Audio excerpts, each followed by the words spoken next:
The scene is set in the Black Orchid, the nightclub owned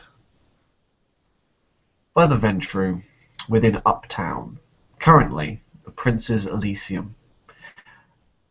John Stanhope is standing in one of the gallery rooms upstairs, staring in appreciation to a new piece of artwork that he has traded in via his contacts within New York. There is many kindred wanting to see him today, unable to make the Elysium apparently, or on other business. Geoffrey is going through his timetable as best he can, trying to squeeze in all this clamouring rabble that wish to see the Prince. And the first appointment is called, and our scene begins.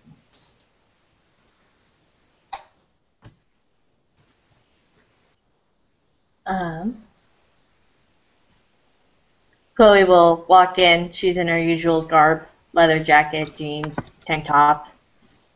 It was an interesting night having to stay at Gleason's gym out of little fear of staying at her house alone. And she's here to talk to the Prince about what can be done for Rojas. Everyone's favourite ghoul, Geoffrey, darling, meets you at the door and basically asks you to wait for your other Confederates to arrive. You have been made he does say that the Prince has been made aware of your situation. Okay. And will speak with you privately once the other matter in which he has called you has been discussed. Sounds good. Juan Carlos makes his way towards the venue, sees the Black Orchid, and a cold breeze enters the room as he enters the main hallway and sees Geoffrey present. Geoffrey Darling. Geoffrey Darling, yes. And he nods towards him and, Señor Stanhope me está esperando. He called for me. Yes, Mr. Stanhope will be greeting you all soon. If you'd like to wait here, I believe there is another. Muy bien. And he goes to wherever the waiting area is and sees this person he's never met. Hola, señorita, and takes a seat. Hi. He sits there quietly as he waits.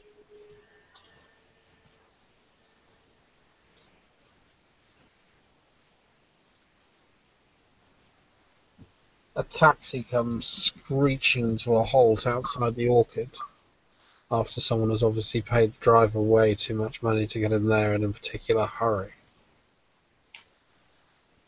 And Carl Voltaire steps out of the cab as a rather ornate 1920s Bentley pulls up behind him. Thaddeus, good to see you this evening. Yes, well, I'm rather glad to be here, to be honest. I'm rather looking forward to meeting our Prince. I'm glad we could both be here at the same time to do that. Serendipity, dear friend. Serendipity. Quite. Let us... Carl goes and presses on the buzzer. And waits for the door to be opened. The back door is opened by Dragonstone security staff, knowing the, well, special requirements for certain guests. And you are led up towards the top stair to see the awaiting forms of Mr. Felix Espada and Miss Brothers. Once you are all gathered, the door is then swung open to reveal the white gallery room, a good 20 feet long.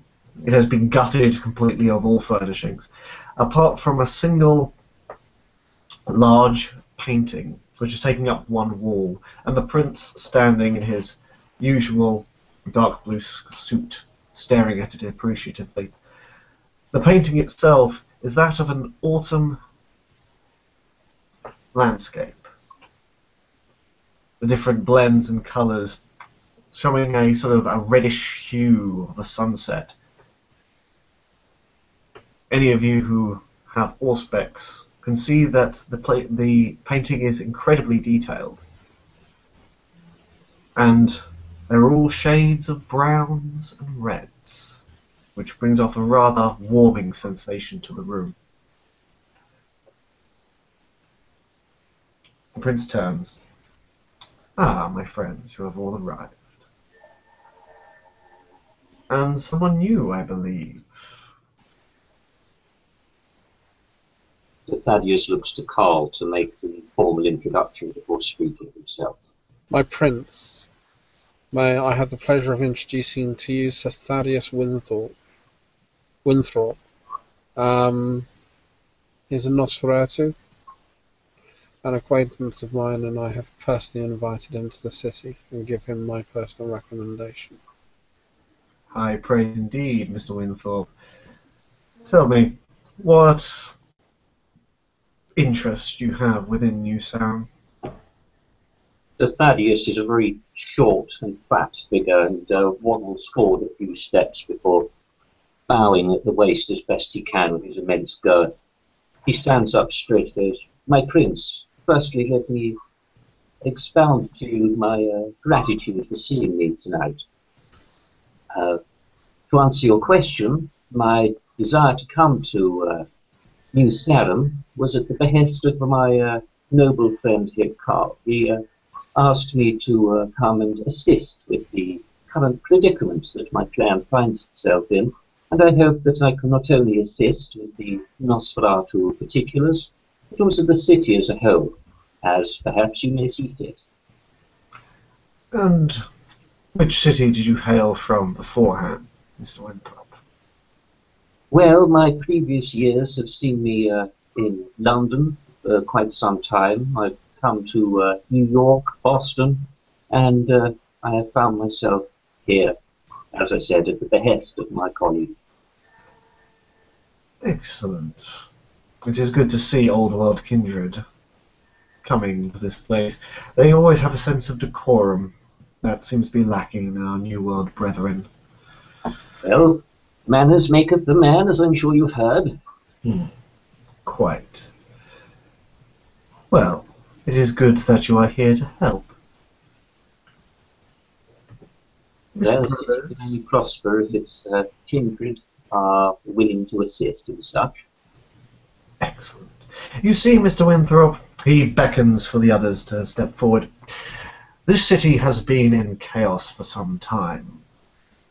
Radical, foolish rulers have allowed it to degrade into what sorry state you see before you. What I propose is a grand renewal, a grand restoration of the golden era of New Sarum to become a true powerhouse within the Western Hemisphere. And this all begins today, this very room. For you, my friends, my most trusted friends, are going to help Camarilla regain itself, to become an example of what happens when the 7 most capable clans within this world come together and unify. Let me not keep you in suspense. Mr. Espada, Miss Brothers, Yes. Mr. Winthrop, I would like you to have a concerted effort in creating a, well, let us say a particular pull within the city so that we, as the court, can react to problems with more speed and efficiency than has been previously stated. But first, let me ask you a hypothetical. What is the lifeblood of any city, Mr. Espada?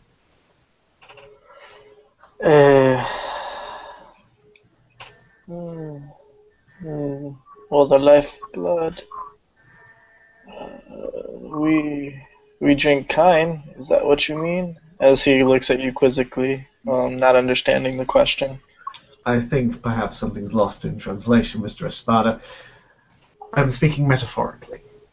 Miss Brothers? Keeping business alive, keeping everybody busy and in contact with each other. A good answer, and one I suspect from a harpy. Information is always key.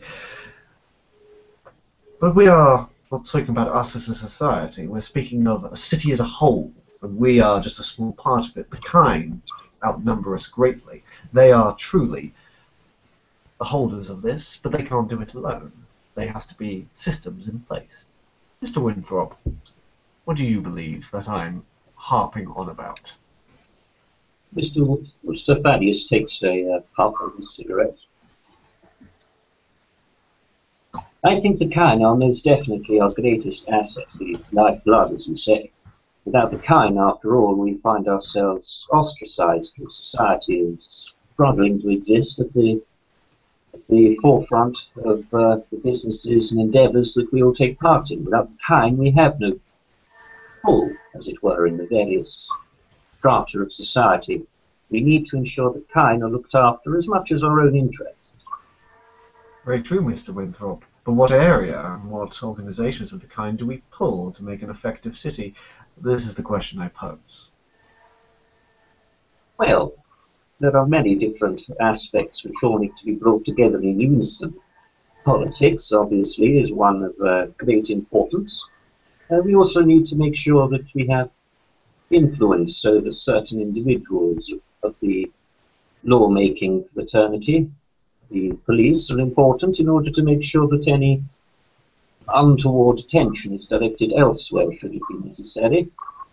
Finance also is an essential part of any city in keeping the coffers of both the kindred and the kind full enough to take care of any expenses that are required. Excellent answer. You have a very good grasp of running a city, Mr. Winthrop.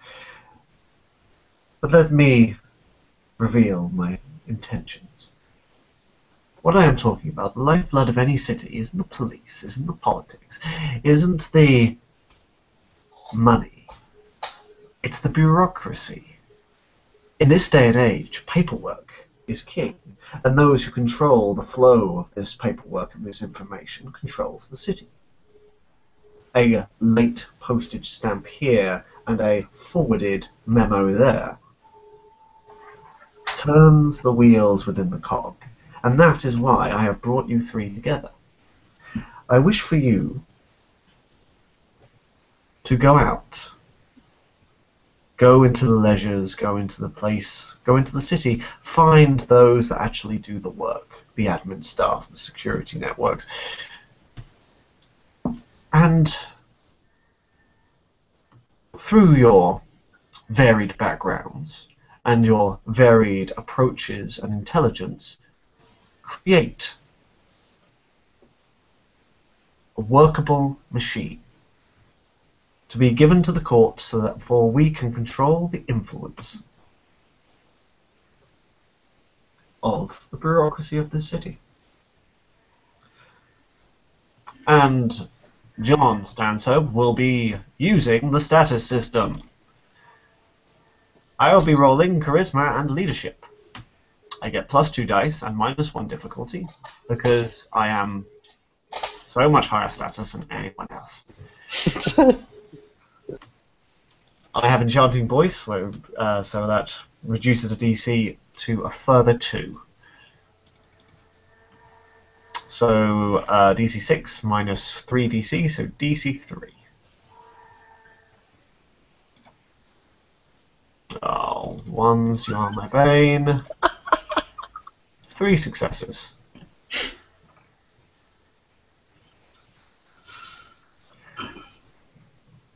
Now, you are the first of the many coteries I am going to form here in the coming nights to garner influence in various different areas of the city for the use of the court so we may protect the masquerade and our subjects better. But of course, I'm not thinking you do this for the blackness of your own heart. No, no, no, no, no, no. We are a Camarilla city, and I'm sure each of you would be very much aware how much it is worth its weight in gold to have my good graces. In fact, the first coterie who will be able to present the court with a sizable amount of influence within their chosen field will gain a boon from me.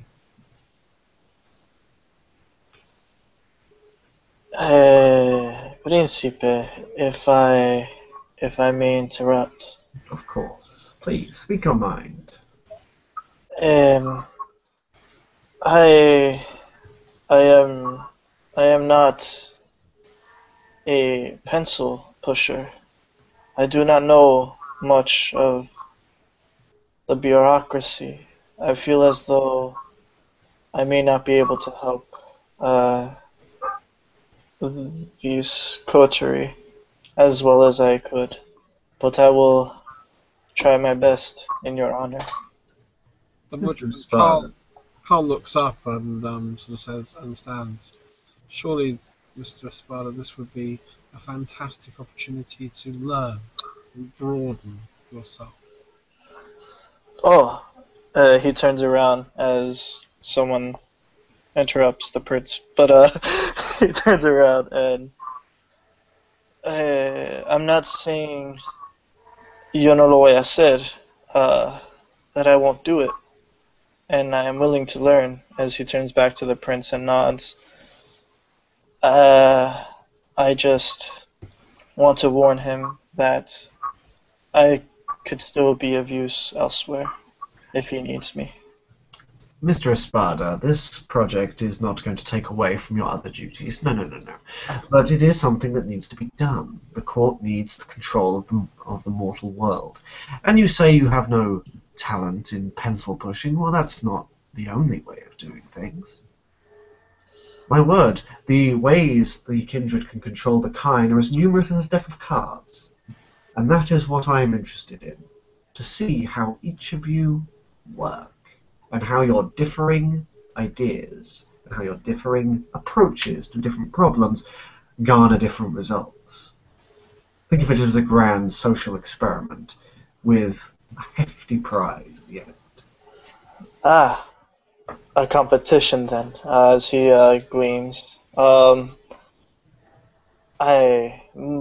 embarrassedly apologize then, my prince. If it is a competition you want, we shall surely win, as he looks to the other two. That is no doubt. I usually play 52 pickup with cards, and I shall pick every one up for you. I enjoy your bravado and confidence, Mr. Espada. I'm sure you won't disappoint me. Does this task seem admirable to yourselves, Miss Brothers, Mr. Winthrop? Sounds good to me. Well, I'm certain that I will give it my fullest of attentions. Excellent.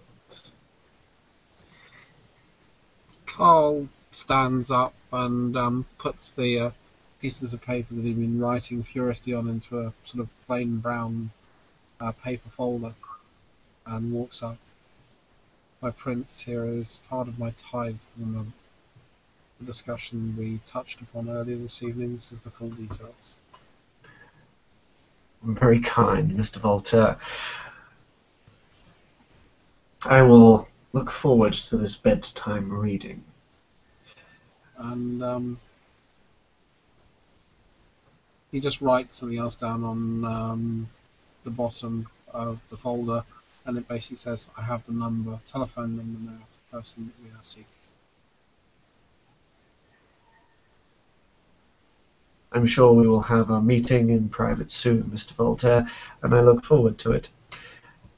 Now, busy, busy, busy. Unfortunately, I have a queue of kindred waiting for me. Mr. Winthrop, Mr. Espada, would you please excuse me and Miss Brothers for a moment? I believe I have to catch up on some harpy business. Terribly dull. But of course, my prince, I wouldn't dream of holding you back from any of your business. But Mr. Winthrop, before you disappear, I should tell you the various rules in the city so far. Unfortunately, we've had a problem with a plague bearer, which means feeding is restricted within the city. You can find Elysiums that will serve vintages at the waterfront called the Looking Glass Cabaret. This very building, in fact. The Black Orchid is my own personal Elysium. The Odyssey Theatre and Casino, run by the Ventru, and the Cellar Bar by your own kind. Otherwise, feeding must be restricted to the downtown area. I hope to lift this restriction during the next Elysium once confirmation that the Plague Bearer's epidemic has dwindled. I hope you can understand this.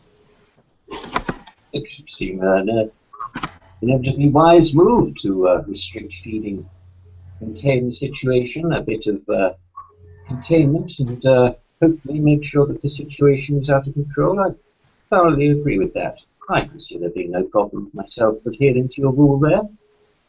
Excellent. I'm sure Mr. Voltaire will catch you up on the current goings-on in the city. Well, my prince, unless there is anything further you wish me for, I'm sure I can make a start as to your request. And hopefully we'll return with an update along with the rest of my coterie. Good luck to you all. Mi príncipe, salud. And he gets up from wherever he was sitting for this meeting and starts to head towards the exit. Yes, quite. Sir Winthrop bows with as much aplomb as he can, given his grotesque size, turns around and waddles towards the door with a nod to his fellow coterie members and a cheery wave to Carl Voltaire.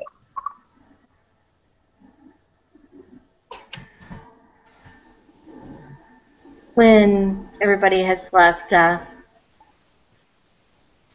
Chloe will bow again and start talking. I don't know if you had received the email about Javier Rojas breaking into Megan's apartment. I have received numerous emails, but I'd like to hear it from the horse's mouth, as it were. Please, in your own words and from the beginning, Miss Brothers. So apparently, what I even saw in the security feed from what Laird showed me is that Javier picked her lock and entered her haven and went all through her house. She came home, walked in. It was like he locked up just so she didn't even know he was going to be there. And there wasn't any audio, so I don't know exactly what was said. I haven't talked to her directly about it. But in some of the frames, he did seem very threatening towards her. And it kind of spiked my big sister complex. But it's just the fact that I don't think I can help him anymore. I've tried on numerous occasions to help Mr. Rojas because he's been a dear friend for me. But if it comes, I don't know what we're going to be doing about prosecuting him for it, since he partially endangered her and threatened her and scared Megan. How we're going to go about that. Tell me, where exactly is Miss Matlin's apartment? It's right next to Gleason's gym. I see. Did Mr. Rojas physically assault? No. He only appeared threatening to her. Miss Brothers, unfortunately, as much as I despise Mr. Rojas in many, many forms, he hasn't actually done anything wrong by a kind law. Madeline's apartment is not her domain. She needs to earn domain and be granted by the prince. Okay. If she had domain, then it would be a violation of it. If he physically assaulted her, well, that would be something different. I'm sure her Primogen, and Mr. Cole would be very eager to speak to Mr. Rojas. But despite the audacity of his actions, there is very little I can do officially. Okay. Do you believe, personally, that Mr. Rojas is a danger? I used to not think so until he brought me back my car when it was stolen, and then he sized me up. He used potence on me to size me up, and I kind of had to tell him to back the hell down. And from what others are saying, it seems that he might be slipping towards his beast. How about he's going down that path? I have no idea because I haven't talked to him in a while.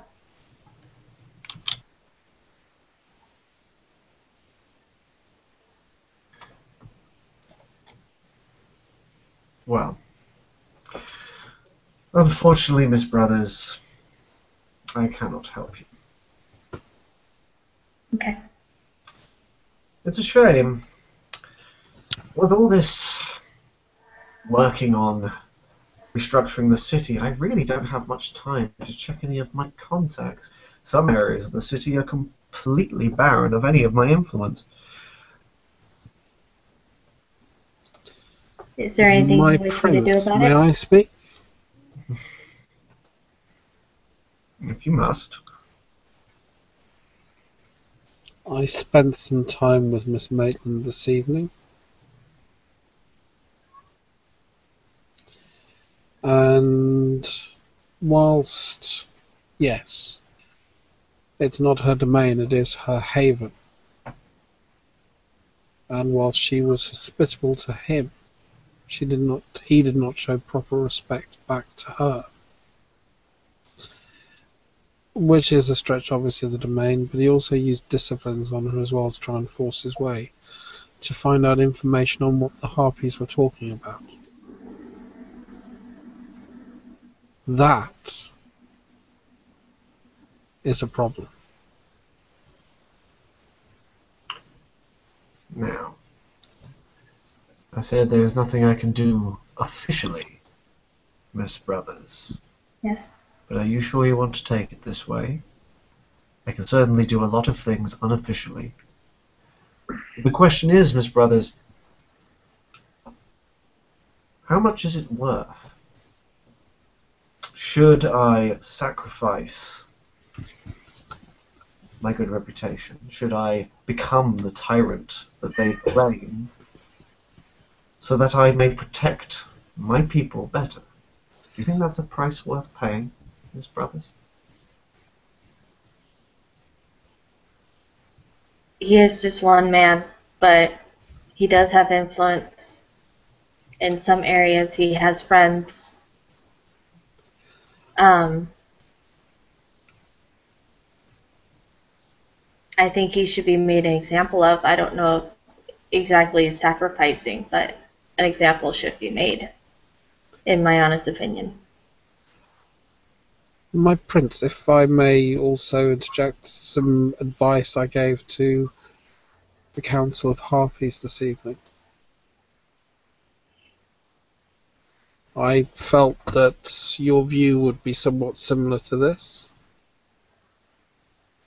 And Mr. Rojas is a man of passion. So we take away his toys, his band, his reputation as a musician. I thought, how about a nice interview with a premier rock and roll magazine? that then slates his band as some second-rate, has-been, copy, grunge overview. We have his bandmates, who are ghouls, and therefore not under the protection of the Anarch Accord. Arrested, put in jail. Other accidents. And then we tell him to mind his fucking manners.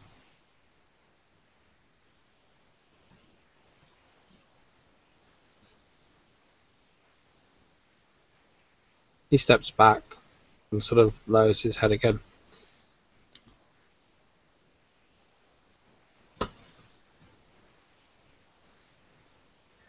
He froze. Am I still here? I think our prince is in deep Thought. contemplation.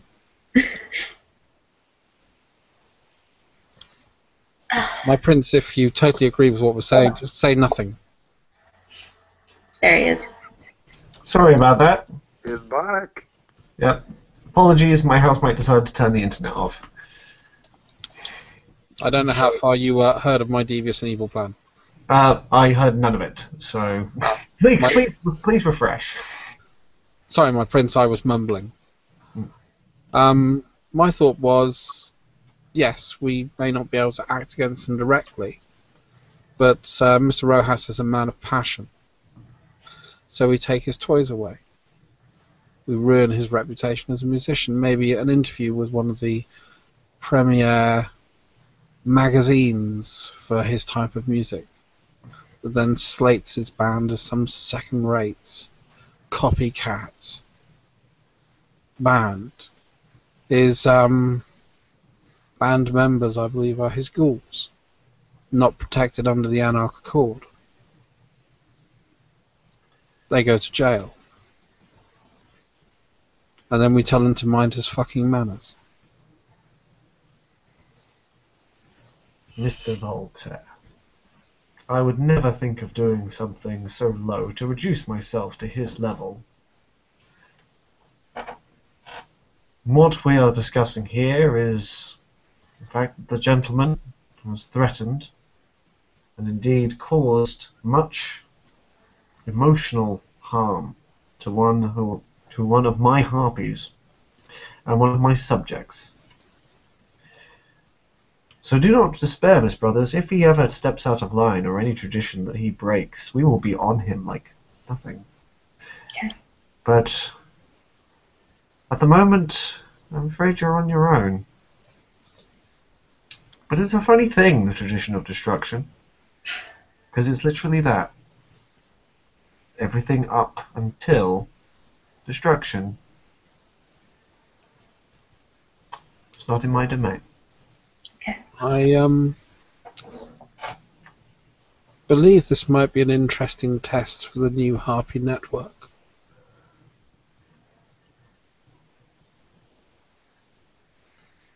With that, Laird has had his head bowed. He's behind Chloe. He's walked into the room with a laptop in hand. It's not on a case. It's Mr. open. Brahon, did I call for you? No, sorry, but we did text a few moments ago. Then why have you decided to barge in on a meeting that doesn't involve you? It does, unfortunately. This particular meeting involves me very much. The attack in question took place across the street from where I take haven, and I have a security camera, actually, that faces Miss Maitland's building. I have the video right here of what transpired. And he shows you a laptop. He hands it to one of your ghoul retainers to take to you. And there's no audio because it was across the street, but you can clearly see through windows Javier picking the lock, breaking into the house, storming around the house looking for things, just snooping every which way, then lighting a cigarette and leaving it on her table as he sits down and waits for Megan to come home. When she gets there, she is, of course, visibly frightened as he is holding her gun. After they talk for several minutes and she is obviously under duress, you see him hand her gun, but still kind of menacing to her the entire time. He then makes her do things using his powers of persuasion, just a little bit against her will. You can see her kind of writhing against herself, being like not quite in control of herself exactly, you know, looking visibly frightened the entire time before he leaves. What do you suggest is done, Mr. Brehon? Mr. Rojas has shown ill manners and ill etiquette, but this is hardly a matter for the prince. No, it is not. Actually, I believe it's a matter for Gary if he wants to make good on the deal that we've arranged. I'm going to meet with Gary and I'm going to present him with this. I think that if Gary fails to offer me a sensible solution to help with policing this, then it's a matter of for the sheriff, or maybe for Miss Brothers if she wishes to take this on. We've talked about this the previous night. But I do not believe, since I do not hold domain over the red light district, and neither does anyone else there at this moment, it is not punishable, you know, by death, we'll say, by the final death. But I do not believe that this is an offense that should be regarded lightly. And in addition to that, I'd like to take another item to the court. 6 nights ago, let's say nights ago, 6 nights ago, I was at the Looking Glass, where an intoxicated Mr. Rojas, along with a Mr. DeForno, delivered the final death to a Joseph Zwingli of the Planetorio.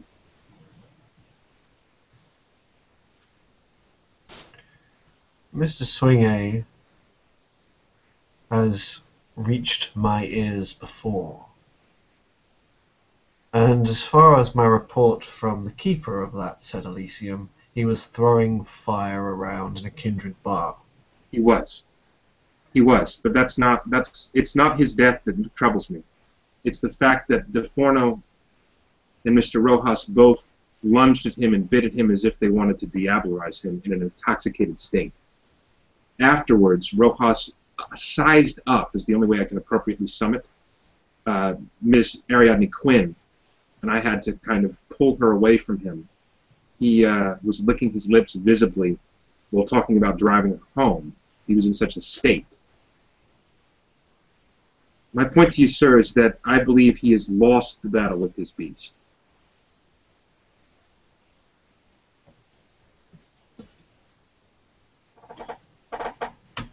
What exactly do you want me to do about it, Mr. Brehon?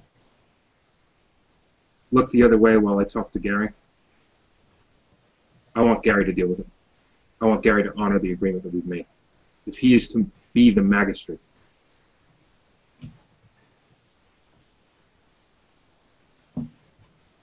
I am far too busy with my rejuvenation projects to look at every kindred. Just make sure it doesn't come back to me. It won't. And if it gets out of hand, I'll approach the sheriff myself.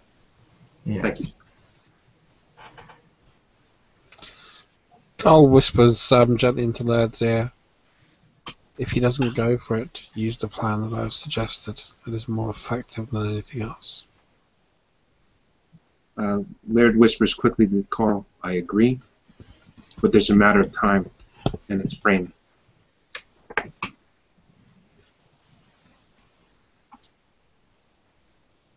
And with that, my prince, you have my reports.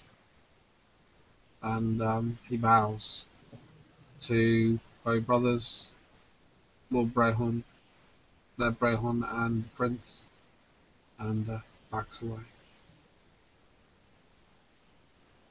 Laird bows as well very deeply to the prince, and he bows respectfully to Carl as well, not too deeply, just slightly.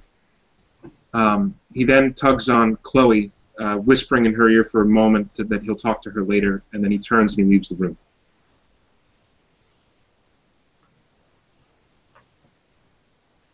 Is there anything else I can do for you, Miss Brothers? Not that I know of, no. Is there anything else you require of me besides of what with the coterie? No. But please pass a message on to Miss Maitland. Understand that this court is very sympathetic and only wishes for her safety and protection. If she does not feel safe within her own domain, she is more than welcome to stay at mine. Yes, my prince. I take matters of hostility towards my subjects very seriously, Miss Brothers. Very understandable. Good evening. Good evening. She'll bow, and then she'll walk out. Jeffrey, bring in the next. As the chat has been going on, Duncan arrived in the waiting area and is led in to the prince. As he comes in, his gait goes from a mild-mannered, kind of relaxed walk to a much more brisk, business-like walk, and a clear nervousness can be seen from the very young neonate, well, very young-looking neonate, and he stands in front of the prince and bows his head deeply, but doesn't actually say anything, just stays in a bowed position. I don't believe we have met. Can I help you? We have not. I'm Duncan Abrams, and I am here both to present myself and to beg your forgiveness. Forgiveness? Well, I have been in your city for several days and have not yet had the manners to present myself, or the means, for that matter, and for that I am deeply sorry. You shouldn't be sorry, Mr. Abrams. You should be thanking your lucky stars that you had the chance and weren't caught by the sheriff before you had the chance to meet me. Tell me, what clan are you from, Mr. Abrams? As he kind of rises, he's smiling quite widely. I'm of Clan Toreador. I doubt that my Primogen's letter of introduction to you have arrived yet, as it was likely not sent. Well, it was sent yesterday, I hope. Where was the city you came from last, Mr. Abrams? Well, I don't exactly. It wasn't exactly from the city I come from last. It was from Mr. Crowley of this city. I see. He vouches for you, does he? I believe he does. Where are you from, Mr. Abrams? Where was your court before you've come here? My court before I came here was in Springfield, though that is a while ago, and that was when I was still with my sire. Come here to make it on your own, have you? Just so. And what is your passion, Mr. Abrams?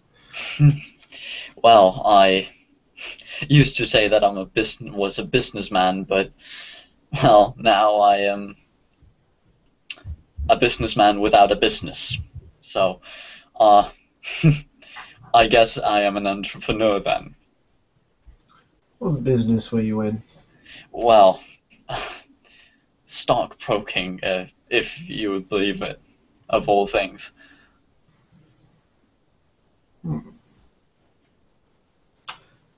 Stockbroking, you say? Yes. Useful. And what is it that you... What are your ambitions within this city, Mr. Abrams?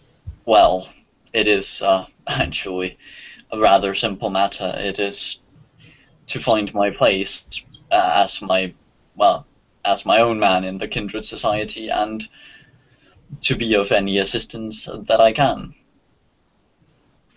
Excellent. I'm not sure how much you've heard from Mr. Crowley over the state of the city, but it is quite appalling. I've only recently ascended my praxis, you understand? Ah, yes, that I did hear. I've also heard that, well, that there is some restrictions on feeding and, well, I've heard about something or other with an asylum, though I'm not entirely sure I understood that situation. Trust me, Mr. Abrams, the court has it well under control. But you will be hearing a lot about it if you hang around in kindred circles, you can trust me. Ah. So, I'm glad to hear that that's not as much of a problem as I was led to believe, though. I mean, I should really roll a manipulation subterfuge on that one. 'Cause it's a problem. In that case, I'll go ahead and find my empathy and perception. Okay, luckily, because I have status, I get +2 dice. I might as well do. Oh, but one. Wherever the ones. With an enchanting voice, my DC is very low. Well, it's better than my roll, so. 3 successes. Alright. Okay. It's not a problem, my friend. Oh, Not a problem. is... We have it well in hand. Well, that is very relieving to hear, of course.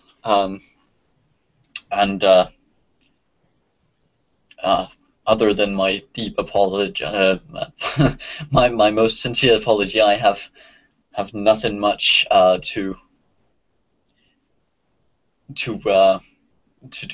take your time. So I will, with your permission, of course, get out of your hair, as they say on this side of the water. Not quite, Mr. Abrams. You see, I have use for you. Wait in the hallway until I call you again. And he will quite literally leave with a bow, not turning his back to the prince before he's out in the hallway.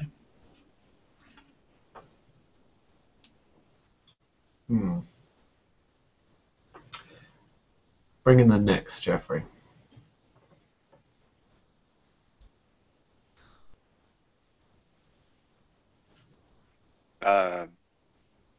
Jonathan shall start to walk inside the room, and he will bow before John stands up. Ah, Mr. Vanderberg. Glad to see that you have cleared your schedule to come and present yourself.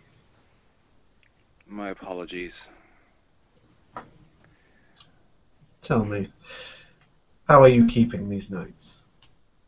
I've been doing much better than when I last saw you, my prince. Excellent. Have you healed up? Not completely, though almost. Well, do say if you require anything. I'm sure I can have blood delivered if you need it.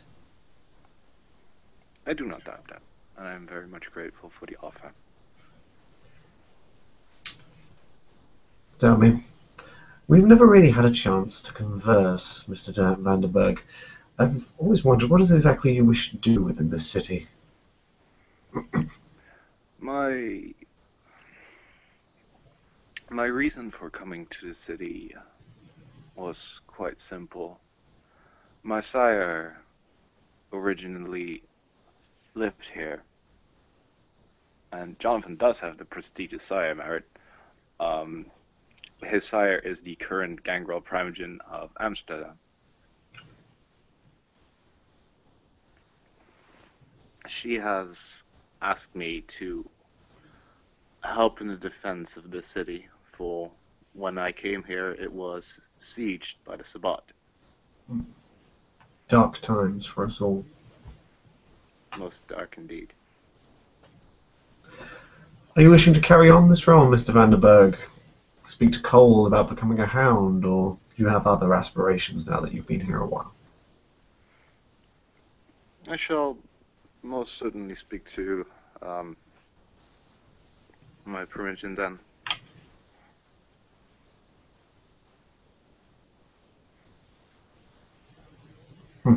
Man of little words. Well,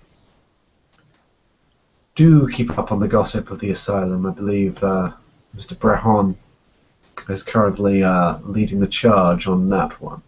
If you're still willing to do your duty for the Camarilla in this regard.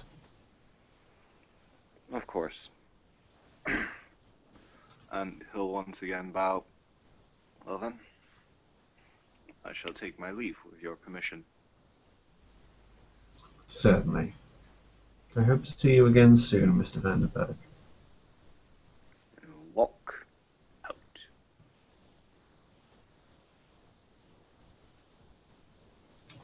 Bring the next one in.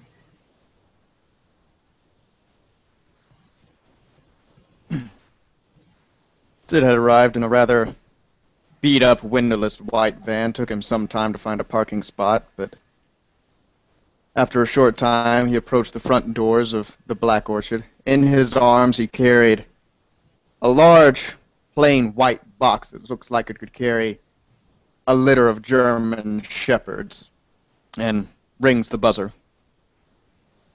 The buzzer is only for Nosferatu, and if you don't know where it is, you can't get in it. You have to go through the security, just like you would do in a normal nightclub. And they will take the box from you, and they will look inside it.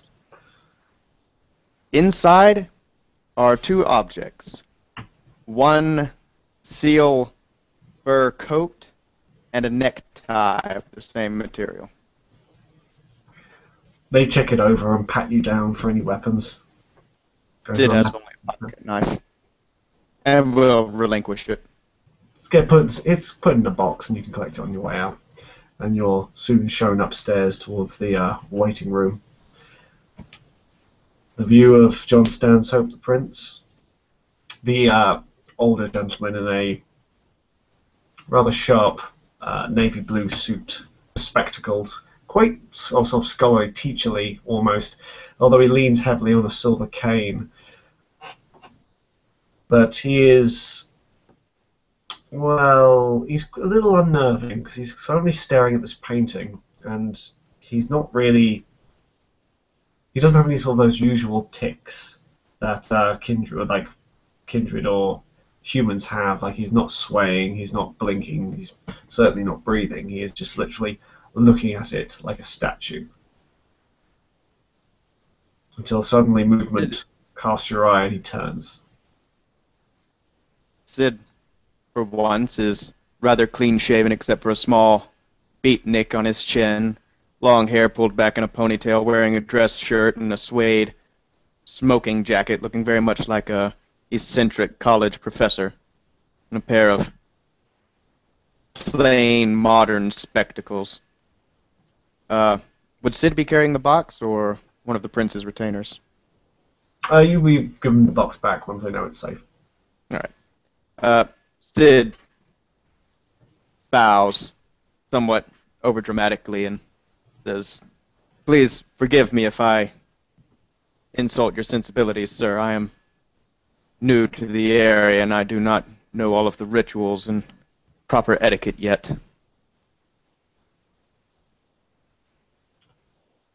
I don't believe we have met, sir. My name is Sid Miles, sir. I'm a Brujah neonate. I come hoping to be acknowledged, sir. And I bring a gift. Gifts are always welcome.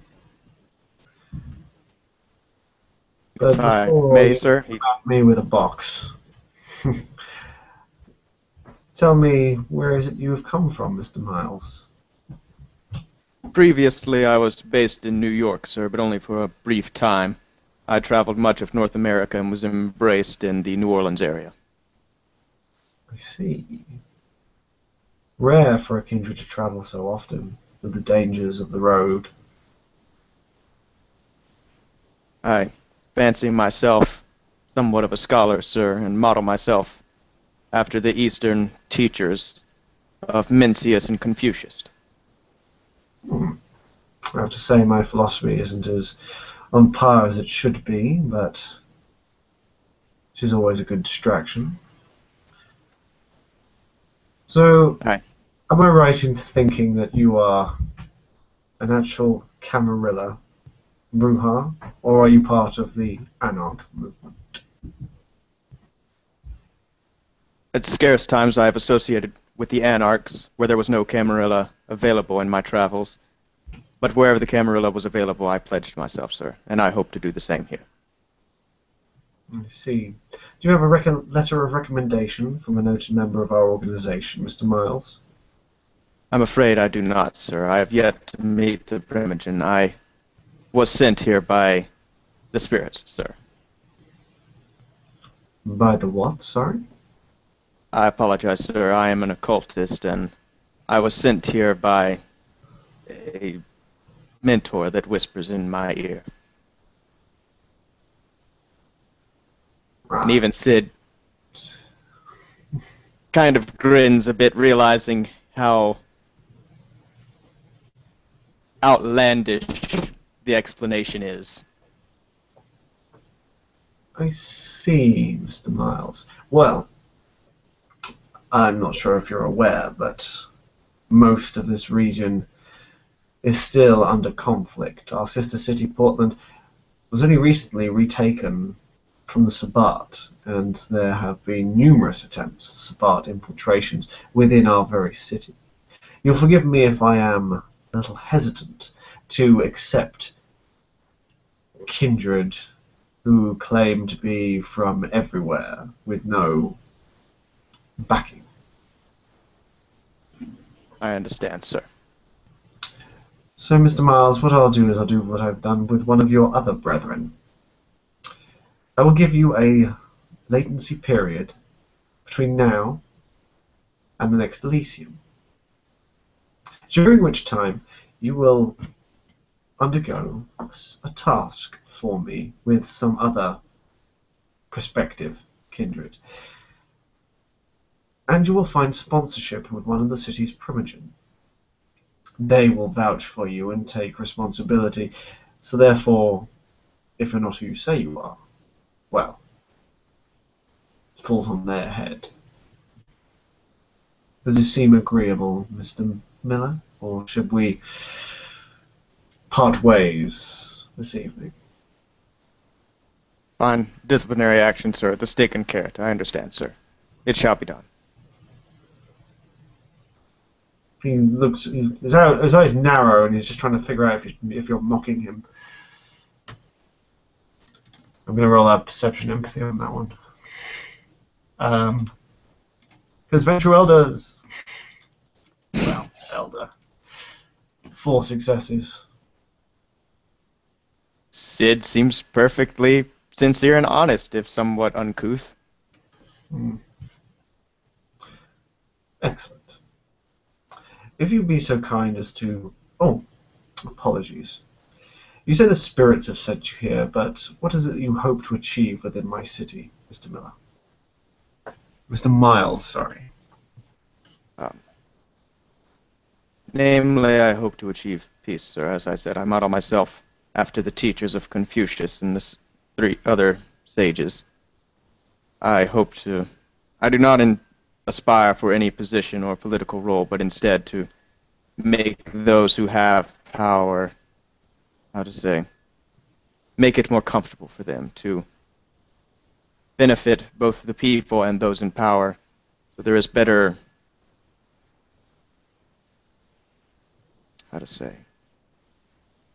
prosperity, sir. Curious. Have you heard of a kindred called Haikal within the city? I'm afraid I have not, sir. Well, he is the Malkavian Primogen and a philosopher of Via Humanitas. I find you two would have a lot to speak about. Are you aware of who your Primogen is, Mr. Miles? I'm afraid I have not gotten his contact yet, sir. His name is Devlin Creed.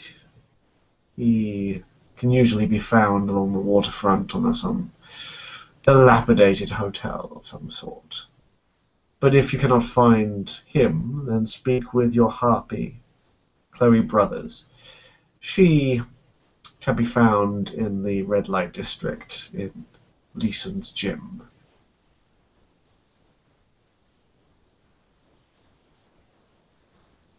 He bows his head and repeats it over to himself quietly to make sure he remembers. Excellent. Well, apart from the stipulations I have given you, would you care to wait outside in the waiting room for a moment? Do you have further need of me, sir? I do. I am going to give you and the other perspectives a task. Very well, sir. I will wait outside. And with that, Sid will dismiss himself. It's like herding cats. He says to his ghoul, "What? Well, why did you make him wait? Bring him in immediately." Stupid ghoul.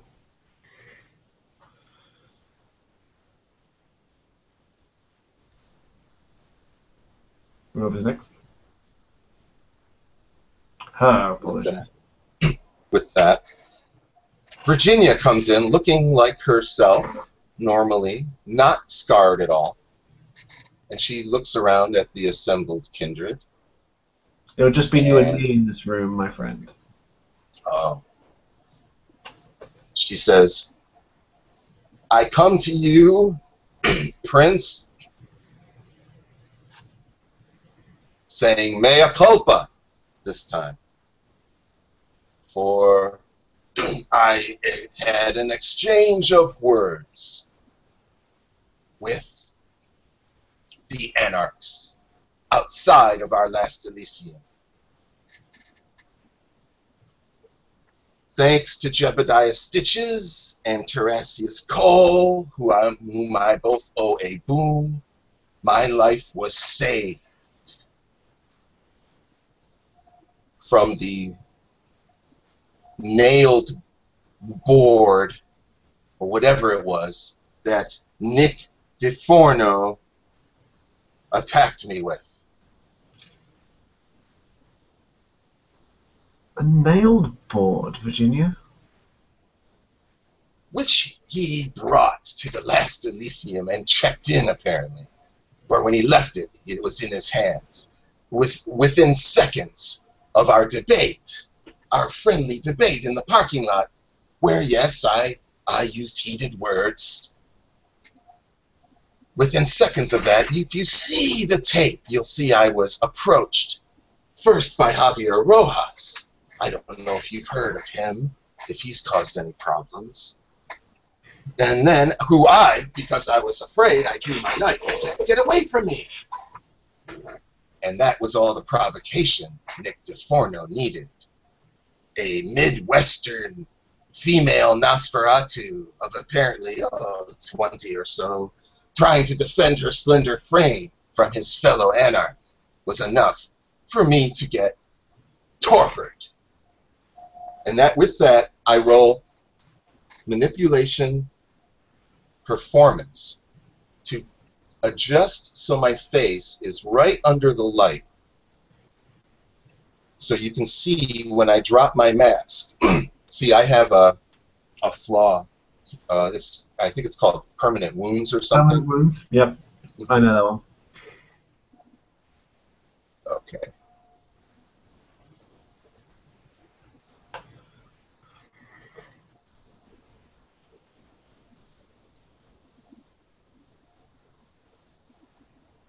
It's a difficulty 6, I guess, 2 successes, and you see, maybe a bit too suddenly, the appearance of the wounds to my face and neck and on my body. I'm going to roll a quick stamina etiquette to keep my lunch. That's fair enough. I'm a venturer, I'm okay. The prince doesn't blanch, but he certainly looks concerned. My dear Miss Virginia, it seems that you have been molested quite unjustly. Why on earth were you debating with anarchs? For a previous meeting where I had said nothing, I merely walked into a room and the anarch Gary Walsh demanded a fang tax. I said I had no money, which he laid hands on me. So in the parking lot, I debated whether they were brothers of Gary Walsh or they were two-faced. I took to calling them, in my own way, I took to calling them cowards. And that's where the heatedness began. Thus, mea culpa, I only ask that I can serve you with my real skill, my hands, and not these political games with anarchs and such. Of course, Miss Lucas. What is it that you wish of me in this matter? I am here to facilitate my primogen, after all. Ah, you honor me by calling me primogen, but you forget the Nosferatu primogen was Pody, as I last recall. Was Pody, Miss Virginia? He has been summarily tried and executed as a plague bearer. Then I accept whatever honor you bestow upon me. I know something of leadership, Prince Stanshope, and it is this. You don't go in front of the prince, or primogen, or sheriff, with a problem. You go with solution. I only say I want to be of value, and also, if you don't want to deal with the anarchs, perhaps let us deal with the anarchs in our own way. This is one of those situations where the less I know, the better I'll feel, Miss Lucas. I merely don't want you to be compelled to lay down any edicts regarding the anarchs if you do not feel that that is right at this time. You are very generous, Miss Lucas, but we are friends. Admittedly, the anarchs, I cannot do anything officially to them, but because of the great bond that we share and the gravitas in which I hold the Nosferatu, I could do this for you. It's just, with my constant rebuilding of the city, I'm finding it difficult to lay time for such grand works without angering these subjects. If perhaps someone could be able to do these rejuvenation projects and gift it to the court, I might be able to spare some more time. I will devote hours, if you wish, to this undertaking. And perhaps the anarchs don't need to be a thorn in our side if they are, say, stripped of their status in kindred society. Well, anarchs have no status in kindred society. They are anarchs, after all. They're the scum of the earth.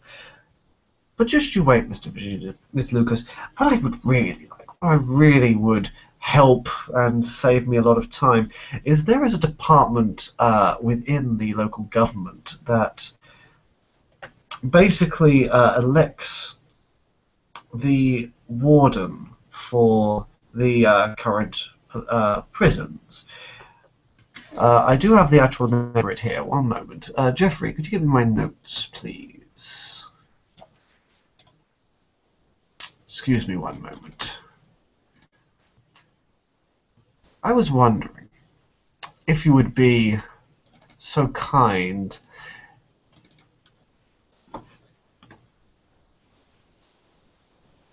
yes, the Massachusetts Department of Correction. If you would be a favour of seeing who is actually on that board and perhaps be able to find out any juicy gossip or blackmail on some of the board members, I would be most grateful.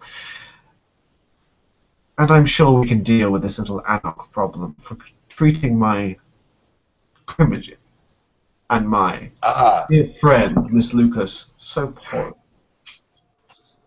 Oh, you give me a small task, which I will make sure to finish soon.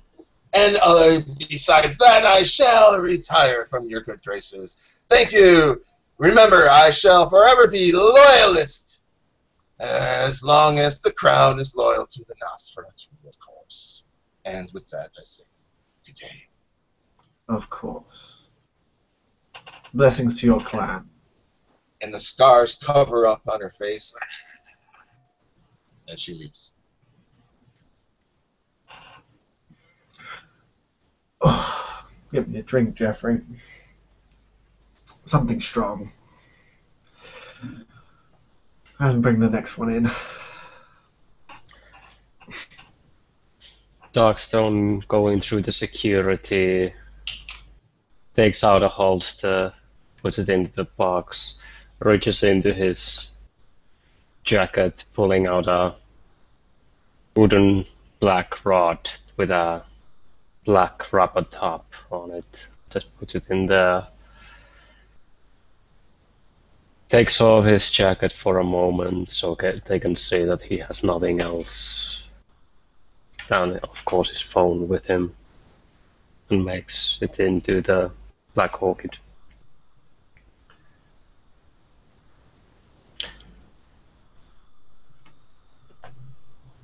And goes upon the princess.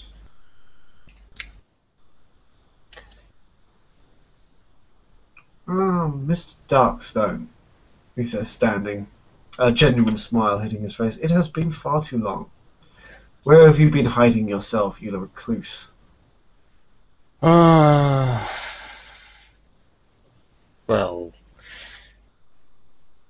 getting down to the secrets of our blood is time-taking, as well as trying to keep up with all the gossip and that kind of stuff. And he goes to one knee and takes an extremely deep bow, bowing his head as well. My friends. You do me too much kindness, my old friend. Please rise. It hasn't been that long. You have kept the city together as Master of Harpies for too long, my friend. I would like to give that duty over to Mr. Brown and give him the chance to have success with that, if you deem him applicable for the job. I'm sure. The man likes to work. I will give him that. And in all fairness, Mr. Darkstone, I'm surprised you kept with it for that long. It was excruciating, I'd have to say the least. Well, I hope we won't lose your services as a harpy, at least. Well, at least when no other gangrel will step forth for the position. Please guide them in their teething process. You know how I liked to do business, and I thought that worked very well. Back in our heyday. We shall see. So, what have you been up to? What are your plans for the city? Are you content with just staying in your own little corner, or are you thinking of branching out a little? I'm in between this. I'm sure you have seen me in the, as I have seen you, when we are not even in the same room, if you catch my meaning. When the moon smiles upon us. Yes, it seems that everyone's talking about is that godforsaken place. Yeah. Hopefully, that will be taken care of soon. Well, unfortunately, while under Lysander's reign, I came upon an attack by an Malkavian kind, and with this Moon attacking me as well, it took me a while to gather my senses, but I feel I am comfortable now. You finally stepped forth into our society more. There is no shame in it. It has taken many of us a while to adjust. For some, our minds are our fortress, our haven, and have them violated so. Was difficult to adjust to. But let us hope that that will be at an end. Have you been keeping up to date with your network? Are you aware of my current plans within the city, or at least officially? Yes, I had a meeting with completely forget how to pronounce their names, these younglings. Mr. Brehan, Megan, and Mr. Smith. Yes. It was actually quite a time when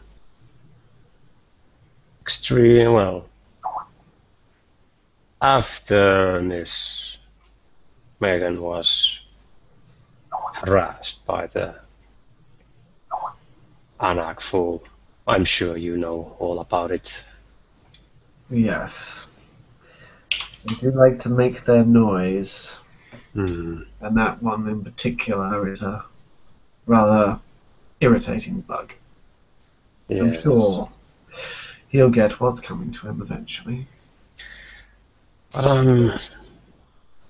I'm happy to give over the mantle of Master of Harpies to Mr. Brehan. Having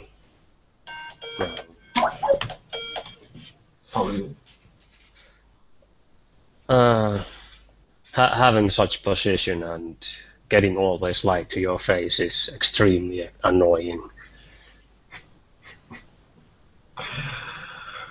That it is. But if you wish it, I can always teach you the specs. You know they're lying. I never truly thought about asking someone for that, but if you find the need for me to start learning, I would be happy to comply. Never willing to give anything away. Well, I do have a task for you if you feel up to it. Is this about Mr. Crowley? No. Why should I be asking you about Mr. Crowley? It's about the moon. No. That takes precedence over anything else. This is making sure that we have a city left once it's dealt with. I see. I am not going to act like Lysander. I'm not going to sit on my laurels and let everyone seem to do what they want and hope for the best. No, it is time for positive action. And the way the Camarilla deals with positive action, so we can deal with threats like this in the future, is through the kind. I see. If you'd be so kind, I have 2 fresh off the boat neonates in the other room. I'm creating cutleries, and I believe they would benefit greatly from your guidance in this little task. You can see the twitch by the sides of his mouth. Now, Mr. Darkstone, he says, rolling his charisma and leadership once more. With all the benefits of status. Why not flaunt it if you can? Ah, yes! 1, 2, 3, 4, 5, 6, 7, 8, 9 successes.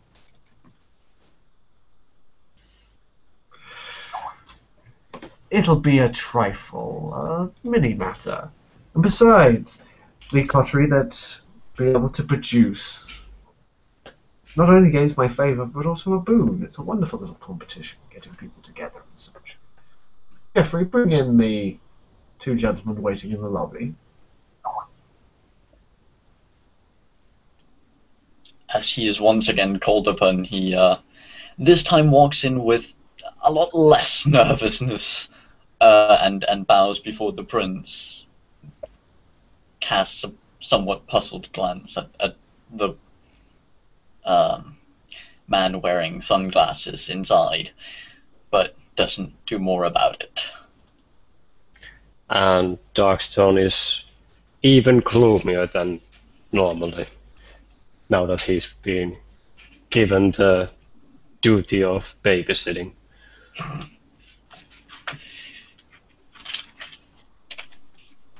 And where's the other one? The Bruja fellow. Sid makes an entrance shortly after and says, sorry, I was having a moment with the spirits. You'll have fun with this one, Darkstone. Gentlemen, Mr. Miles, Mr. Abrams, I'd like you to introduce you to Mr. Darkstone, Harpy of Clan Gangrel. Inclines his head respectfully, Mr. Darkstone. Sid does the same, half bowing. Darkstone turns his head towards the two and gives a little salute.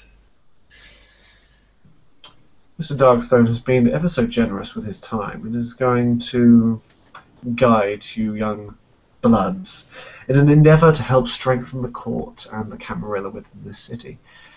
I would like the three of you to take part in a grand competition. I am gathering coteries from all loyal Camarilla members to help us retake the city, to expand our influence and allow the court to deal with problems when they arise rather than having to, well, under previous regimes, scrabble and beg and borrow. Therefore, I would like you three to focus on the financial influence. I would like you to look into banks, to mega corporations, to the rich and the powerful, to credit trekkers, and I would like you to garner influence, blackmail, allies, contacts, whatever you garner, whatever you feel is your strengths, for the use of the court. The coterie that achieves the most, the quickest, gain a boon from the prince. And I have plenty of domain to give around. Good first impressions are very so hard to come by.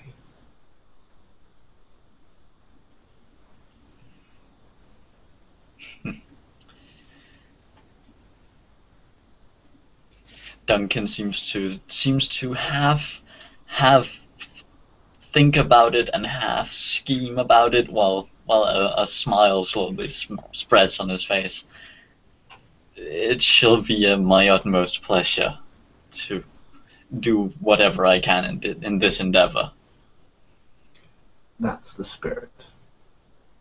Mr. Sid Mine. looks... Hello, after you.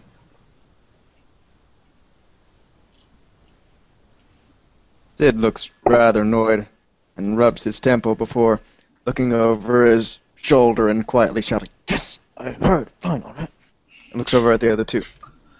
The guy who whispers in my ear is the god of money. He wanted me to tell you that he's very proud of himself. Bargains. Are you sure you're a Bruja? 90% sure, my prince. Okay, I believe you. Well, best fighting trousers on, gentlemen. Obviously, because you're at a little disadvantage of being new to the city, I have got you a veteran to help balance things out. Mr. Darkstone is a wealth of information and a very talented individual. Remember your place. And I look forward to hearing the results.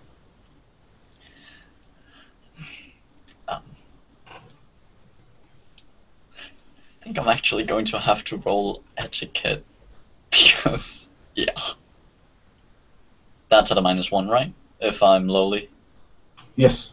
Oh God. Okay.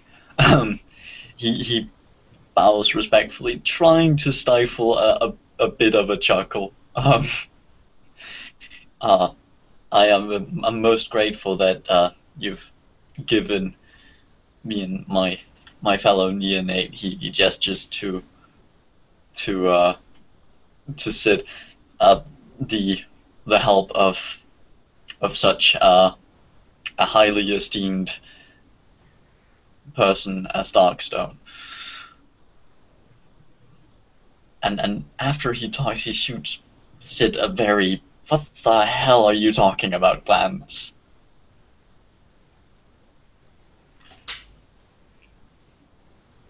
Sid'll look over to his friend and do this motion.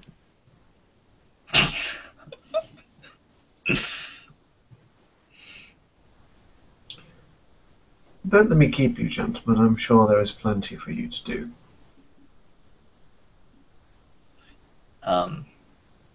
In that case, he will bow and take his leave, still looking somewhat weirded out by Sid's comments.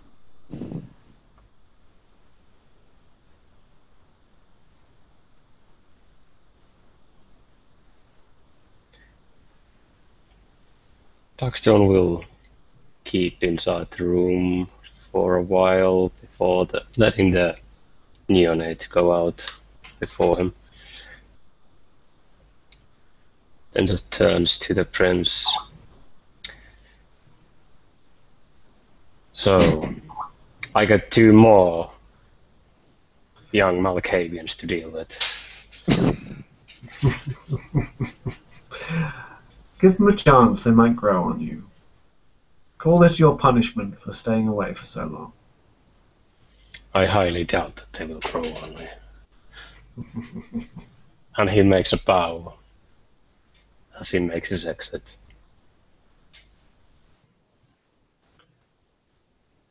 John turns once again to his painting, admiring the detail and the form. A very interesting experiment. Whispers his butler from behind him. But surely flawed. There is absolutely no way all these kindred are just going to give up all their hard work. Of course not, says the prince. But I give them enough to whet their beak. They will gift what we need, control to the city, and they will skim off the top. That is the way of things. And we all benefit.